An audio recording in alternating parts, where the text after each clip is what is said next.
কি হয় নাই? যদি হয়ে থাকে তাইলে তো হইছেই, তাইলে এখান থেকে উত্তোলনের ব্যবস্থা কি? আর যদি না হয়ে থাকে তাইলে এই ভবিষ্যৎবাণীগুলো কিয়ামতের আগে হলেও দুনিয়াতে বাস্তবায়ন হবে। কারণ মুহাম্মদুর রাসূলুল্লাহ সাল্লাল্লাহু আলাইহি ওয়াসাল্লাম এই কথাগুলো তার নিজের জবান থেকে একটা কথা বলেন নাই, বলাইছেন আল্লাহ পাক রব্বুল আলামিন ভায়া জিবরাইল। আল্লাহর হাবিব তার জবান দিয়ে বলেছেন, ঠিক না বে ঠিক? ওমা ইয়ানতিকু আনিল হাওয়া ইন হুয়া ইল্লা ওয়াহয়ুহা। আল্লাহ রাব্বুল আলামিন বলেন, হে দুনিয়ার মানুষ শোনো, আমার রাসূল তার মনের প্রবৃত্তি থেকে কোনো কথা বানিয়ে বলেন না। আমার হাবিব যদি কোনো কথা বানিয়ে বলতেন তা আমি আল্লাহ রাব্বুল আলামিন আমি মুহাম্মদের টুটিকে চিপে ধরতাম। তাইলে বোঝা গেল রাসূল যা বলেছেন বলাইছেন কে? আল্লাহ। মুহাম্মদ হারগিজ না গুফতা তা না গুফতা জিবরাইল, জিবরাইল হারগিজ না গুফতা তা না গুফতা রব্বুন জলিল। মুহাম্মদ সাল্লাল্লাহু আলাইহি ওয়াসাল্লাম ওই সময় পর্যন্ত কিছু বলেন না, যতক্ষণ জিবরাইল আমিন কিছু না বলেন। জিবরাইল ওই সময় পর্যন্ত কিছু বলেন না যতক্ষণ রব্বুল আলামিন না বলেন।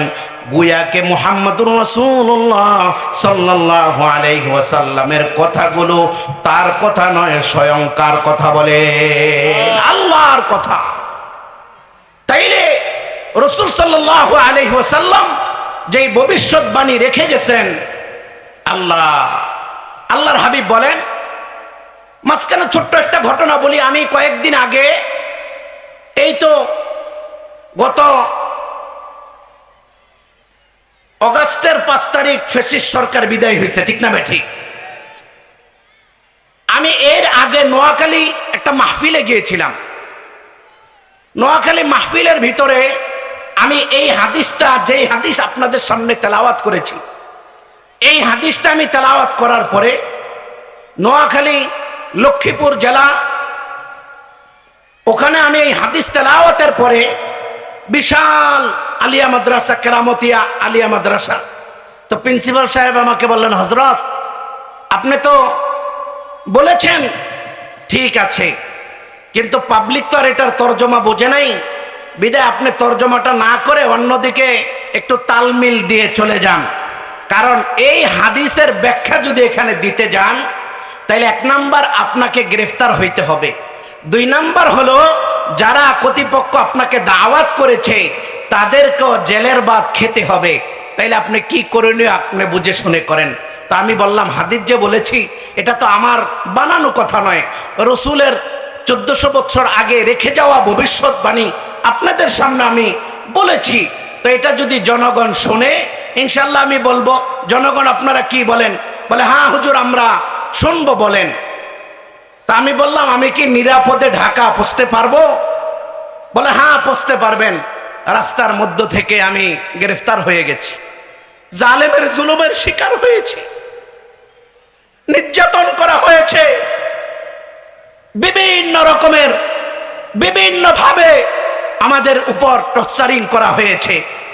একটাই কথা, এই দেশের ওলামায়ে কেরাম তাদের একটাই দোষ, হকের বাণী কেন মানুষের মাঝখানে পৌঁছায়, ঠিক না ঠিক?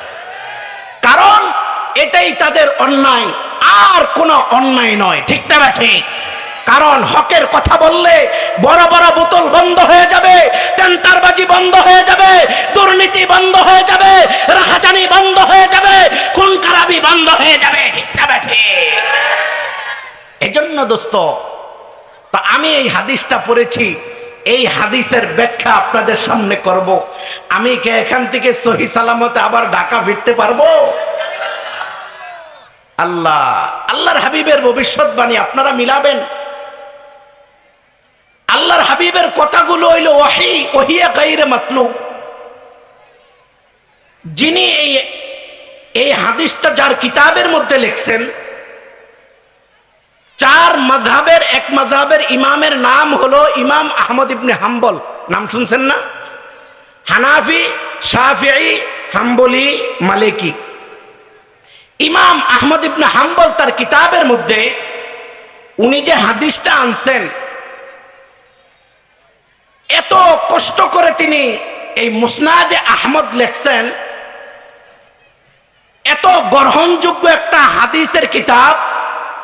ছোট্ট একটা ঘটনা না বললেই নয়, ইমাম আহমদ ইবনে হাম্বল একটা দুইটা নয়, 100 200 নয়, 1000 2000 নয়, 1 লক্ষ 2 লক্ষ নয়, উনি 10 লক্ষ সহিহ হাদিসের হাফেজ ছিলেন। সুবহানাল্লাহ বলেন। এত বড় মুহাদ্দিস ছিলেন ইমাম আহমদ ইবনে হাম্বল রহমতুল্লাহ আলাইহি। সিয়ারু আলামিন নুবালা কিতাবের নাম। সিয়ারু আলামিন নুবালা কিতাবের মধ্যে লেখেন, উনি হাদিস সংকলন করতে গিয়ে ওই মুহাদ্দিসের কাছে 10টা হাদিস আছে, ওই এলাকায় মুহাদ্দিসের কাছে 50টা হাদিস আছে, ওই রাষ্ট্রের মুহাদ্দিসের কাছে 2000 হাদিস আছে। এই কথাটা উলামায়ে কেরাম ভালো বুঝবেন। উনি হাদিস সংকলনের জন্য দেশের পর দেশ, মাসের পর মাস, দিনের পর দিন, বছরের পর বছর তিনি সফর করেছেন। সফর করে তিনি হাদিস সংকলন করেছেন। এত গরিব ছিলেন, এত অভাব অনটনে ছিলেন। উনি হাদিস লেখছেন এরকম ভাবে গাছের পাতার ভিতরে, হাড্ডির ভিতরে, চামড়ার ভিতরে, পাথরের ভিতরে এই হাদিসগুলো লেখে ঘরের কোনায় জমা করে রাখছেন। দোস্ত, উনি হাদিস সংকলন করতে গিয়ে এই হাদিস যখন ছাত্রদেরকে পড়াইছেন, আপনারা জানেন, উলামায়ে কেরাম জেনে থাকবেন, অর্থাৎ ইমাম আহমদ ইবনে হাম্বলকে খালকে কোরআনের মাসআলায় ওই জামানার জালিম শাসক ওনাকে কারাবদ্ধ করা হয়েছে। ঠিক না ঠিক? ওনাকে কারাবদ্ধ করে রেখেছে খালকে কোরআনের মাসআলায়। কিন্তু ইমাম আহমদ মরতে রাজি, কিন্তু ইমান বিক্রি করতে রাজি হয় নাই। আমাদের দেশে উলামায়ে কেরামের উপরে জেল জুলুম করা হয়েছে, নির্যাতন করা হয়েছে, বছরের পর বছর, দিনের পর দিন, মাসের পর মাস বড় বড় অপরকম বড় বড় অফার দেওয়া হয়েছে। তারা বলেছে না, আমাদের ইমান আমরা বিক্রি করতে পারি না। ঠিক না ভাই? একজনে কর। কারণ এই হকের আওয়াজ, যদিও আমরা একেবারে নগণ্য সংখ্যায় কম, এই হকের আওয়াজ আমরা দিতেই থাকবো।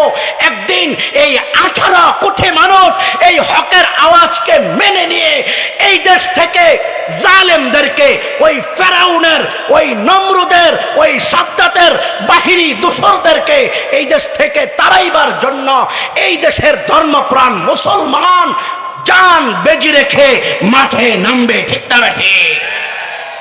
দেখায় দিয়েছে। তো যাই হোক, ইমাম আহমদ ইবনে হাম্বল রহমাতুল্লাহ আলাইহি এত বড় মুহাদ্দিস ছিলেন, এত বড় মুহাদ্দিস। সিয়ারু আলামিন নুবালা কিতাবের মধ্যে তিনি লেখেন যে হাদিস সংকলন করতে গিয়ে জালিম বাদশা তিনাকে নজরবন্দি করে রেখেছেন। আপনারা জানেন, আল্লামা মুফতি আমিন রহমাতুল্লাহ আলাইকে নজরবন্দি করা রাখা হয়েছিল। আল্লামা দেলোয়ার হোসেন সাইদি রহমাতুল্লাহ আলাইকে 1 বছর নয়, 2 বছর নয়, 3 বছর নয়, দীর্ঘ 13টি বছর পর্যন্ত তাকে কারারুদ্ধ করে রাখা হয়েছে। শেষ পর্যন্ত এই কোরআনের পাখিকে জেলখানার ভিতরে তার স্বাভাবিক মৃত্যু হয় নাই, তাকে ইনজেকশন পুশ করে মারা হয়েছে। ঠিক না ঠিক? করে বলে এই দেশের ভিতরে আবার আপনারা চান না এই দেশের ভিতরে এই সমস্ত আলেম বিদ্বেষীদেরকে এনে এনে তাদেরকে ফাঁসির কাস্টে ঝুলানো হবে। ফাঁসির কাস্টে ঝুলানো হবে ইনশাআল্লাহ। তো ইমাম আহমদ ইবনে হাম্বলকে ঘরে বন্দি করে রাখা হয়েছে। একজন মুহাদ্দিস জানতে পারলেন তার উস্তাদকে জালিম শাসক ঘরে বন্দি করে রাখা হয়েছে। আমাদের কাছ পর্যন্ত হাদিস, আমাদের কাছ পর্যন্ত যে হাদিস আসছে, আল্লাহ, আমাদের কাছ পর্যন্ত যে হাদিস আসছে এমনিই নয়, আমাদের কাছ পর্যন্ত হাদিস অনেক কষ্ট করে আসছে।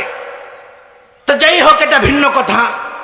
তো ইমাম আহমদ ইবনে হাম্বল রহমাতুল্লাহ আলাইহি ওনার লিখিত যে হাদিস মুসনাদে আহমদ হাদিস গ্রন্থ, এই মুসনাদে আহমদ হাদিস গ্রন্থের ভিতরে তিনি 6টা ভবিষ্যৎবাণী করে দিয়ে গেছেন।